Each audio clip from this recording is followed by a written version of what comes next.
নমস্কার বন্ধুরা, welcome back to my channel Laboni's cook and ব্লগে সকলকে স্বাগত জানিয়ে আজকের ভিডিওটা শুরু করছি। তো আশা করি তোমরা সকলে ভালো আছো। আর চলো ভিডিওটা শুরু করা যাক। আজকের ভিডিওতে তোমাদের সঙ্গে সারাদিনের লাইফস্টাইলের সাথে সাথে বেশ কিছু ছোট ছোট টিপস যেগুলো আমি ফলো করে থাকি, তো সেগুলোই তোমাদের সাথে শেয়ার করব।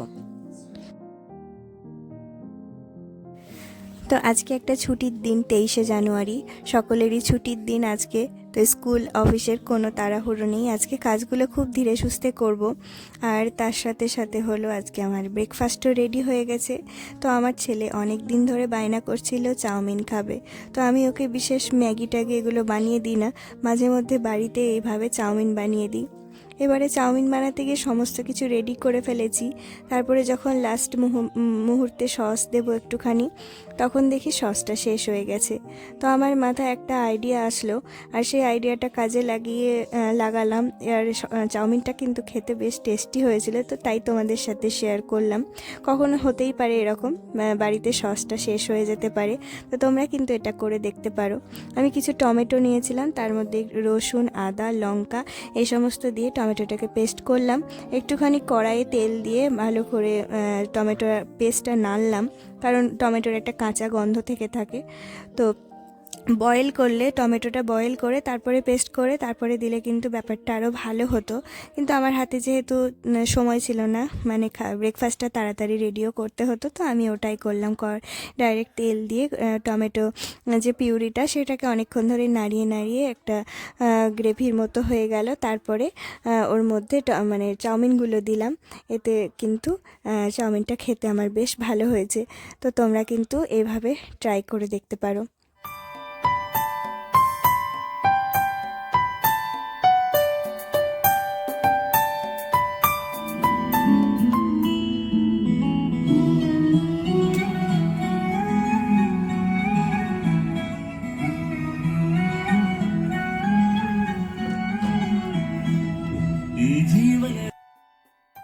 তো ব্রেকফাস্ট করার পরে কিন্তু আমাদের কারোরই মন চায় না যে আরও এক পর্ব রান্নার কাজকর্ম শুরু করি। তো আমার ভাত ওদিকে বসিয়ে ফেলেছি, আর এদিকে সবজিপাতি কাটছি, বাঁধাকপি সবজি হবে। তো একটা বসিয়ে এসে আর একটা রান্না করি, আজকে তাড়াতাড়ি রান্না শুরু করে দিলাম। এদিকে আরও একটা অন্য কাজ করব। তো প্রথমে সবজিগুলোকে কেটে আর কি রেডি করে নেব। আর আমাদের যখনই না মন চায় না যে কাজ করতে, কারণ একা একা প্রত্যেক দিন কাজ করতে আমাদের অনেকেরই বিরক্ত লাগে, আমাদের মনটা বোর হয়ে যায়। তো যারা একা একা থাকো তারা হয়তো জেনে থাকবে, মানে বুঝে থাকবে, আমারও ঠিক সেটাই হয়ে থাকে। তো যখন আর কি ভালো লাগে না, তখন আমি এভাবে গানটা চালিয়ে দিই আর তারপরে কিন্তু কাজগুলো করি। তো আমি অন্যান্য গান যে যেটা ভালোবাসো সে অবশ্যই সেটা চালাতে পারো, কিন্তু আমি বলবো যে তোমরা কখনো ভজন চালিয়ে দেখবে, ঠাকুরের নাম কীর্তন চালিয়ে দেখবে, কাজ করতে কিন্তু ভীষণ ভালো লাগে। আর ঘরে একটা একটা গুড ভাইব সৃষ্টি হয়। তো সেই কারণেই আর কি ভগবানের নাম কীর্তন শুনলে কখনোই বোরিং ফিল হয় না। তো এরাটা করে তোমরা দেখতে পারো। আর তারপরে যে কাজটা আজকে বলছিলাম তোমাদের করব, সেটা হলো আমি আগের দিনকে ভিজিয়ে রেখেছিলাম কিছু ডাল, আমার কাছে খারাপ হচ্ছিল, তো সেই ডালগুলো ভিজিয়ে রেখেছিলাম। আর তারপরে সেই ডালটার মধ্যে দিয়ে দিলাম কিছুটা হিং আর পরিমাণ মতো লবণ। তো তোমরা ভাবছো যে এটা দিয়ে কী করবে, তো আমিও ভাবছিলাম যে কি করব এই ডালটা দিয়ে। এমনি পকোড়া বানিয়ে খেতেই পারতাম। তো আমি ভাবলাম এটা হলো তোমার কি ডাল, এটা তোমরা হয়তো অনেকে জেনেও থাকতে পারো অথবা নাও জেনে থাকতে পারো, এটা হলো সয়াবিন ডাল। তো সয়াবিন আমরা যেগুলো বড়ি খাই, সয়া চাংস, তো সেই ডালটাই আর কি, সেই সয়া চাংসগুলো এই ডাল থেকে তৈরি হয়ে থাকে। তো এই ডালগুলো না খুব একটা খেতে ভালো না। তো আমি রান্না করেছি অনেকবার, খেতে কোনো মানে যত টেস্টিভাবেই রান্না করি না কেন, খেতে বিশেষ ভালো লাগে না। তো আমি ভাবলাম এগুলোকে বড়ি বানাই, যেহেতু খারাপ হয়ে গেছে, খেতেও ভালো লাগছে না, তো কি করা যায়, এটাকে বড়ি বানিয়ে 2-4টে করে কোনো রান্না সবজিতে দেবো আর কি। তো সেটাই করতে শুরু করলাম। আমি জীবনে কখনো বড়ি বানাইনি, তবে আমি আমার মাকে দেখেছি এভাবে বড়ি বানাতে, তো আমি আজকে একটু ট্রাই করে দেখলাম। কিন্তু রোদ্দুরটা বেশ কড়া কড়া রোদ্দুর হলে বেশি ভালো হতো, কিন্তু এখন শীতকালের রোদ্দুর একদমই হচ্ছে না, তবে হালকা হালকা হচ্ছে বলে আমি একটু ট্রাই করে দেখলাম ব্যাপারটা। কিন্তু তারপরে দেখলাম আমার কখনো মানে এক্সপিরিয়েন্স নাই বড়ি দেওয়ার, তো এই কুলোর মধ্যে দিয়েছিলাম তেল লাগিয়ে। তারপরে আমি ভাবলাম একটা কাপড়ের মধ্যে দিই, কাপড়ের মধ্যে না দিয়ে আমি একটা থালার মধ্যে দিয়ে ফেলেছি। মানে তাড়াতাড়ি করে কি করব, এই যে থালাটার মধ্যে দিয়েছি, এই থালাটাই শুধু উঠতে চাইছিল না। যখন শুকিয়ে গেছে তারপরে একটু আমাকে কষ্ট করে টেনে টেনে উঠাতে হলো, এটাতে উঠতে চাইছিল না। আর চালুনিরগুলো কিন্তু খুব সুন্দরভাবে উঠে যাচ্ছিলো, চালুনিরগুলো সব উঠে গেছিলো, আর এই কুলোরগুলো একটু উঠতে সমস্যা করছিল, আর থালারগুলো।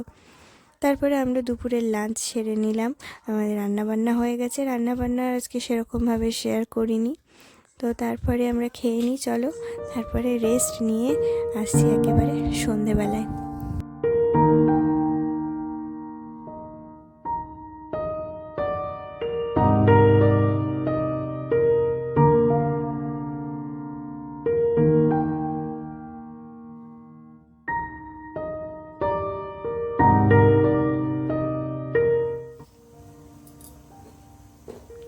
তো গুড ইভিনিং বন্ধুরা, আবার সন্ধেবেলায় চলে এসেছি। তো সন্ধেবেলায় চাটা আমার হাজব্যান্ডকে করে দিলাম, তারপরে দেখলাম যে বসবো না, কারণ বসলে পরে আবার রাত্রের ডিনারটা বানাতে লেট হয়ে যায়।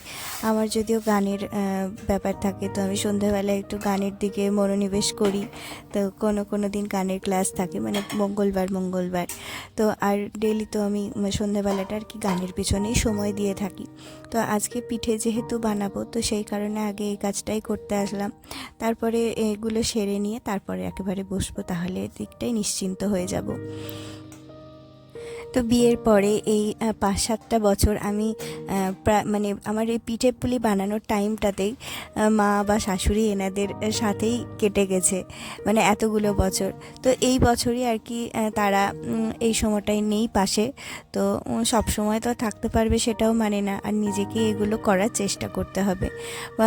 প্রথম হয়তো ভুল ত্রুটি হবে, তারপর আস্তে আস্তে ধীরে ধীরে আমরা সব কিছুই শিখে যাই। তো প্রত্যেকটা আমাদের গৃহিণীদের এটাই হয়ে থাকে।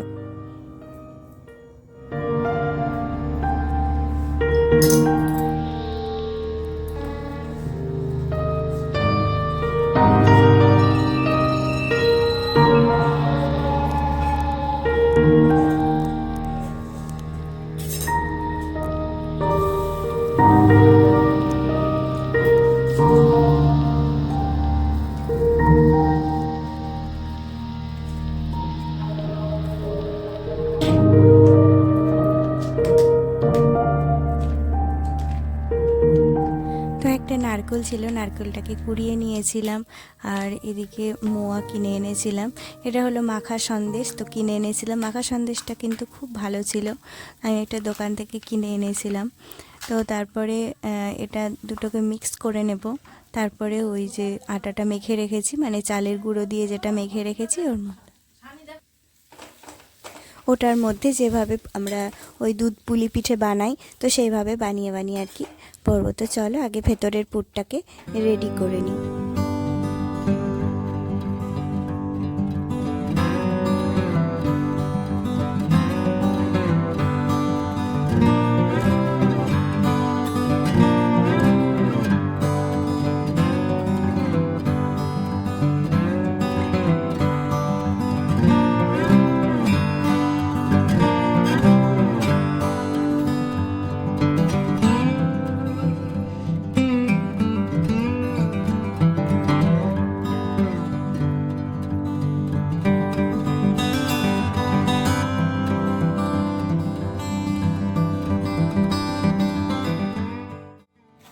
তো আমার দুধ পুলি পিঠে রেডি হয়ে গেছে, আর তারপরে এটা দিয়েই আমরা সেরেছি আজকের ডিনার।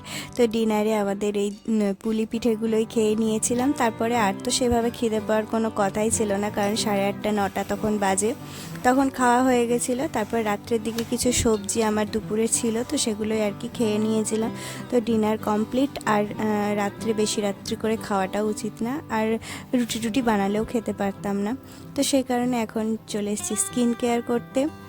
তো রাত্রিবেলায় স্কিন কেয়ার করাটাই শীতকালে বিশেষ করে বেশি জরুরি, কারণ শীতকালে আমাদের স্কিনটা একটু বেশি ড্রাই হয়ে যায়। তো আমি আজকে যেটা করি, মানে সপ্তাহে যেটা করি সেটা আজকে তোমাদের সাথে শেয়ার করছি।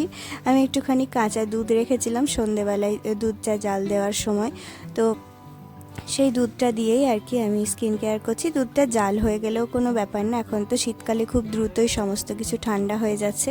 তো দুধটা ঠান্ডা হয়ে যাওয়ার পরে আর কি এইভাবে তুলোর মধ্যে নিয়ে মানে আমরা পুরো মুখটার মধ্যে লাগিয়ে নেব। তারপরে 5 মিনিট ওয়েট করব, তারপরে তুলোটা আবার একটু জল দিয়ে ভিজিয়ে মানে স্কিনটা পুরোটাকে একটু হালকা হাতে ঘষলে দেখবে অনেক নোংরা ময়লা উঠে চলে আসে।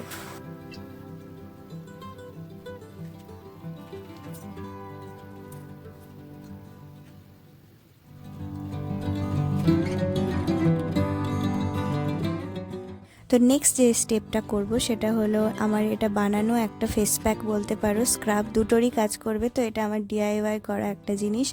তো এটা কি দিয়ে বানিয়েছি সেটা এখন আর বললাম না, কারণ এটা একটা অন্যভাবে তৈরি করেছি, সেটা তোমাদেরকে না হয় অন্য কোনো ভিডিওতে দেখাবো। তো এটা ফেস প্যাক মানে আমি শুকনোভাবেই তৈরি করে রাখি। অনেকে তোমরা ভেজা মানে কোনো ভেজা ইনগ্রিডিয়েন্টস দিয়ে তৈরি করে রাখতে পারো, কিন্তু সেটা বেশি দিন থাকবে না। এটা করে আমার অনেক দিন চলে যায়, 1 মাস 1.5 মাস মতো চলে যায়। তো সেই কারণে আমি এভাবেই বানিয়ে রাখি। তো এটা তোমাদেরকে না হয় একটা অন্য ভিডিওতে করে দেখাবো, আর ওর মধ্যে আরও অন্য কিছু নতুন নতুন আমি ইনগ্রিডিয়েন্টস দিয়ে তোমাদেরকে দেখাবো, যেগুলো আমি রেডি করে রেখেছি। তো চলো এটা লাগিয়ে আমি কিছুক্ষণ রেখে দেবো, ওয়েট করব 10 মিনিট, মানে শুকিয়ে যাওয়ার পরে তারপরে হালকা হাতে মানে জল দিয়ে একটু মুখটা ভিজিয়ে নিয়ে হালকা হাতে রাব করে করে এটা ধুয়ে ফেলবো। আর তারপরে যেটা লাগাবো সেটা হলো ময়শ্চারাইজার। রাত্রিবেলায় টোনার লাগানোর কোনো প্রয়োজন হয় না, তাই রাত্রিবেলায় টোনারটা না লাগানোই ভালো। দিনের বেলায় টোনার তোমরা লাগাতে পারো, আর রাত্রিবেলা একদম ডাইরেক্ট ময়শ্চারাইজার লাগিয়ে নেব। একটুখানি সিরাম দিয়ে লাগাতে পারো অথবা এমনি লাগাতে পারো। তো এই ছিল আমার skin care routine.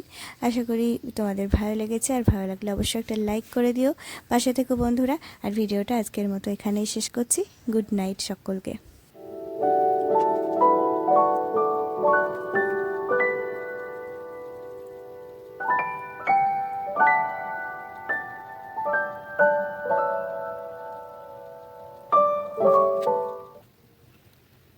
Good night বন্ধুরা, দেখা যাচ্ছে নেক্সট ভিডিওতে। ততক্ষণ সবাই ভালো থেকো, সুস্থ থেকো, টাটা।